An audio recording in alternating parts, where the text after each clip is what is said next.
Good morning, viewers. Welcome to a very special episode of Women Now, a topic that is very, very close to my heart. Better India. Who doesn't want a better India? We all have these ideas. We want to do something for our country. We are so far away. How do we get access to the problems and the solutions and deliver it? We're all confused in our minds, and a lot of us are in that stage when we want to do, but we just don't know how to do it. Here is your chance to learn more about what you can do to find a better India. We're going to talk to none other than Sanjana first and find out from Sanjana what got you involved into Volunteers for Better India. Well, Volunteer for Better India movement, actually what you just mentioned, that we're sitting here, we feel so frustrated. What is it that we can do? When we go back to India, we find everything is wrong with India. We don't want to go back again. But of course, our heart is still with India. Right. So what do we do? So when this thing came along, this movement was launched in India in February by Sri Ravi Shankar. So the Art of Living Foundation there in India is behind that. And he inspired millions of people in India to take a pledge to at least give 1 hour in their week or a day to their country. Whatever we are doing, first of all, we are Indians. What do you say? Yes? Yes. Am I getting big yes from all the Indians? Yes. That's it. If we can just keep it alive, that spirit that we are Indian, India will shine. And that's the only thing which is missing now in India. We have kept all our identity priorities in front of the country, not remembering that we belong to this country and I am Indian. If I am happy, India is happy. If I am corrupt, India is corrupt. So we can give our time. We can go there to India, spend some few weeks, days, months, whatever we can give. We can go there and get involved in the projects there. And right now, the focus of Volunteer for Better India is on the elections, the 2014 elections.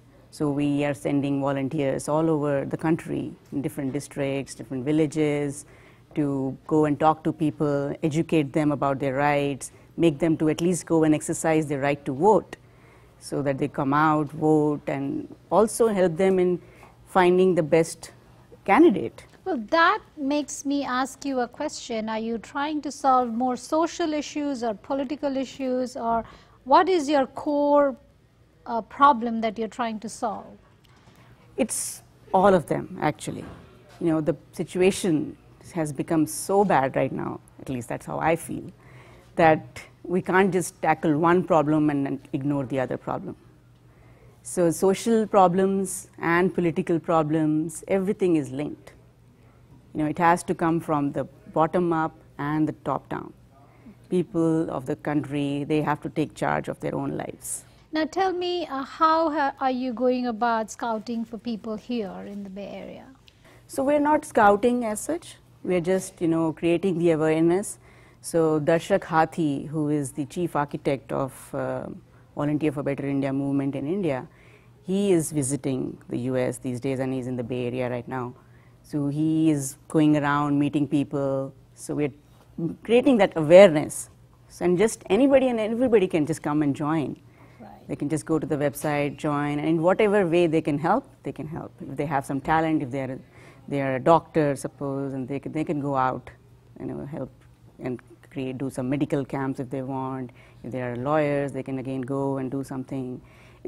Any way you can contribute to this, they can, because now, it's have you set any goal for yourself that this is what we want to achieve in a certain amount of time? Because if you're talking about 2014 elections and you're trying to reach people in India to educate and motivate them to at least know the rights and vote and all of that, have you set yourself a goal that within this time frame you want to achieve this, and do you have a roadmap for that?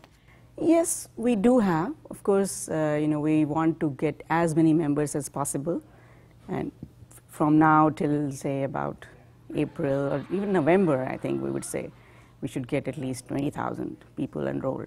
Mm-hmm. That way, we can use them. They can, do whatever they want to. They can give money if there's nothing else.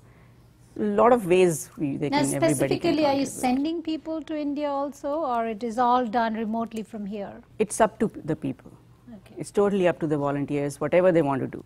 If they can go and give their time, then definitely it will Okay, be sign great. me up. You have one person right over here.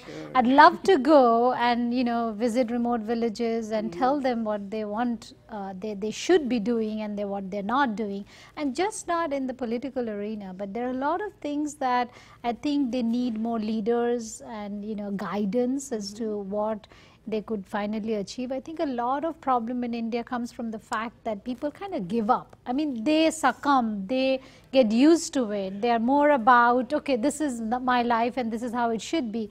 And they don't explore and expand their horizon to know more about how they can really live a better life.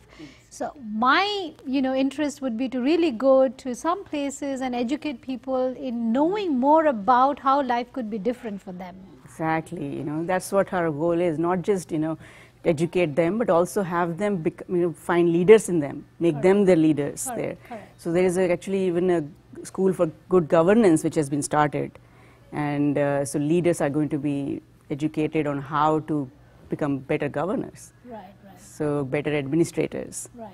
And so hopefully the next generation of politicians will be much better. Right. I mean, to give them the tool and empower them is the first step, is because once they are empowered themselves, they can go ahead and empower a lot of other people. And like they say, don't give money to a beggar, but teach them how to earn, is something that I would be very interested in doing. So you have one over here. So when we come back, we are going to hear from Darshak Hathi what he wants to accomplish and achieve. Don't go anywhere. Stay with us. You're watching America's first South Asian TV talk show. Don't go away. Women Now will be right back.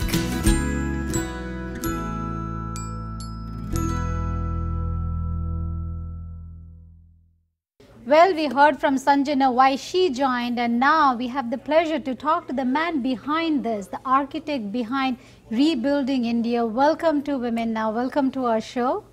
Namaste. Namaste. Now, you have been with Art of Living for 18 years. Now, I'm already feeling zen just sitting next to you. I mean, you bring that, the feeling of calmness and, peace around you. But today we want to actually talk to you about your theme of rebuilding India. When you say rebuild India, means you're assuming something is broken and you need to rebuild it. Right? So let's talk about the broken aspect of India. In your mind, what is fundamentally broken? What do you think is it? Well, as you said that I'm associated with the organization since 18 years, and we've been doing a lot of development work in all the different areas. It's basically the holistic development, and it's almost 18 years. But then we realized that there are so many good organizations who are doing a lot of good things at the grassroots level, but somehow there is no sense of ownership from the people as such, and we are a country of 1200 million people. So if all these people, if they don't own the country, we cannot actually bring the change. So when you say the broken is like there is no connection between the individual, society and the country, or the family and the country. That's the broken link. And that is what we try to, build it and bring it together, so that every individual should feel that connection with the family first, and then the families. There are so many families in the country. So it is like vice versa. If you are affected, something goes wrong with you, you are affecting to your family, and the families are affecting to the society, and vice versa. मुझे एक बात याद आ रही है, यहाँ पे बहुत सारे हमारे पंजाबी भाई लोग बैठे हुए हैं। गुरु नानक देव के एक शिष्य थे भाई दारो, कहीं पे एक बहुत बड़ी आग लगी थी। भाई दारो कहीं से पानी लेकर उस आग में डाल रहे थे। लोगों ने कहा, भाई दारो क्या कर रहे हो? तो उसने कहा कि इतनी बड़ी आग लगी है, मैं उसको बुझाने की कोशिश कर रहा हूं। लोगों ने कहा, इतनी बड़ी आग है, भाई दारो तुम अकेले हैं, इससे क्या होगा? तो भाई दारो ने एक बात कही कि मेरे गुरु ने मुझे ये कहा था, जब समाज पे कोई संकट आ जाए तेरे से जो बन पड़ता है करना, लेकिन खड़े खड़े तमाशा नहीं देखना, खड़े खड़े तमाशा नहीं देखना. Being so far from India, my problem is, as I see, as I perceive it, is the government. I mean, I don't know, I may be wrong, I may be right, because I'm so far away. I don't have my finger tip on the real problem. But as I understand it, it's the government. And how are you handling that? Now, you've heard a lot about this corruption and the scams which is Right. happening on the top level. And people are not aware about their civic responsibilities, like they loiter on the streets and do various other things, break the traffic rules. I see both the issues are because of the same reason. When you don't own the country, you can do the corruption with the people, or you can abuse the country. You see, so it is the people who should take the responsibility. There should be a participatory democracy, which is very much missing in this country. Now, how are you building that feeling of ownership? How are you going down to that route of getting them to feel the ownership? Yes. First thing is a sense of patriotism, pride for the country. Like tomorrow, in fact, today is our Independence Day, and like whenever we have the Independence Day, we feel so much of sense of patriotism. There's a different feeling in us, and we hoist the flags and everything is there. But it is necessary to have that feeling in our day-to-day activity. Whatever you do, all your action, you should be aware that it is somewhere connected to the country. So once you have that understanding, that's, I would say, a sense of pride for the country. And then easing out all the differences. People are feeling more connected with their religion, with the culture, with the language, but not with the country at large. So we say that the first, it is India. You are the Indian first, you are the human being first, and you should do for everyone. So we are already committed to our immediate family, but what about our extended family? And here we see that attitude of volunteerism, care and share can bring a difference. Everybody can give that 1 hour from his lifetime, from his life. He said, okay, 1 hour I will give for the society, for the country. That can bring a big difference. And we have a youth. 60% people are youth. So this youth should take the responsibility socially, economically, culturally, as well as politically. And they have a lot of enthusiasm. We just need to give them a direction, and it can bring a tremendous change in the country. Yeah, like I say, people itself is a strength. Now, have you tried this movement in India first and now reaching out to the diaspora, or you're first reaching to the diaspora and then? No, it has already started since a couple of years, because I was a part of India Against Corruption, and when we had this women issue and the Nirbhaya thing, so that time all our volunteers had initiated, they went and protested in different places, and we started the helpline to support the women's, and a lot of workshop, like what they should do, what they should not do for their self-defense. So various things are happening at the grassroots level. Now, when you say you were a person behind India Against Corruption, what did you observe when you were working in that area? What did you observe as the main problem? The one good thing which came out of the India Against Corruption was that feeling of patriotism, which happened after 60-65 years. Suddenly you see that youth came on the street and they started hoisting the flag and Vande Mataram and things like that. So they felt that something needs to be changed in the country. But the thing is, we have not created that youth force or the volunteer cadre at the grassroots level. So people who were sitting in the different places, they were not feeling connection with that movement. And that was the missing link which we have given in this Volunteer for a Better India. That let there be a leader who can do the handholding, who can go and inspire the community. Hey, let's go and do something for our country. Now, so that structure we have created at the grassroots level. आज भारत में जितनी भी चुनौतियां हैं, बस एक है कि भारत के सारे भारतीय, चाहे वो इंडिया में है, भारत के बाहर है, इकट्ठे होकर ये एक सोच ले कि हमें भारत को महान बनाना है. भारत था, है और रहेगा महान, पर साथ में भारतीय भी महान होने चाहिए.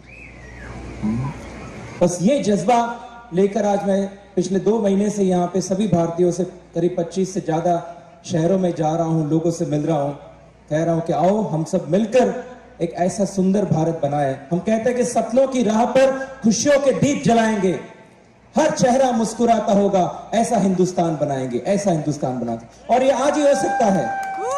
So I said, whatever way you can connect and you can, help in rebuilding the country, you are most welcome. Now, would I be right if I say that people outside of India are more patriotic is because they don't have to really deal with all the problems in India, and perhaps that is why they, they're at peace. When they're outside, they have accomplished, achieved a lot, and maybe at a level and, at a stage in life when they are able to be giving more to India and their country. Do you find that people, the diaspora is more patriotic? Well, most of these people are, I would say, the cream of the country, most educated, young mind. So they went out and they have prospered in all the other countries. So it's very obvious because they are so aware. And when you are out of the country and you feel that you're missing something, then you realize the value of your country. And that is where, you want to give it back to the country. So you see that there are many organizations who are celebrating India Day parades, various cultural programs, being in this country for so many years. Because then you realize the value that how rich is our culture and heritage, and it is everybody's responsibility to preserve it and take it to the next generation. Well, we'll have more from Darshak coming up. Don't go anywhere. Stay with us. You're watching America's first South Asian TV talk show. Don't go away. Women Now will be right back.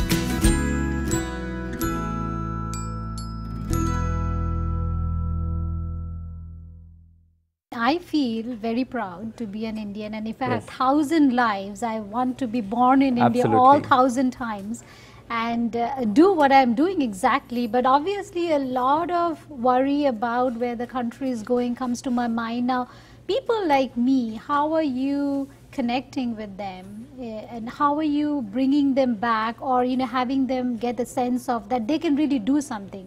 For example, I do something over here which is connected to India, but not really for betterment of India, but Indians outside of India. But how would you motivate me, or how would you find me a path that I can really do something on ground? I mean, you being a media guy can play a major role because media can create that image in people's mind.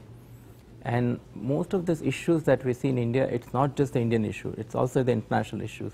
There are a lot of forces which they try to, put down the country. So using your platform, you can make people aware about the glory of the country, that how rich is our culture. I mean, that is the best service that you can do for the country. क्योंकि आज भारत में युवा है, 60% से ज्यादा युवा है. ये युवा अगर भारत को नेतृत्व देखते हैं, तो हम समझते हैं कि बहुत ज्यादा देर नहीं लगेगी. और उस युवाओं के लिए मैं आखिरी 2 लाइन कहता हूं. क्यों मरते हो सनम बेवफा के लिए?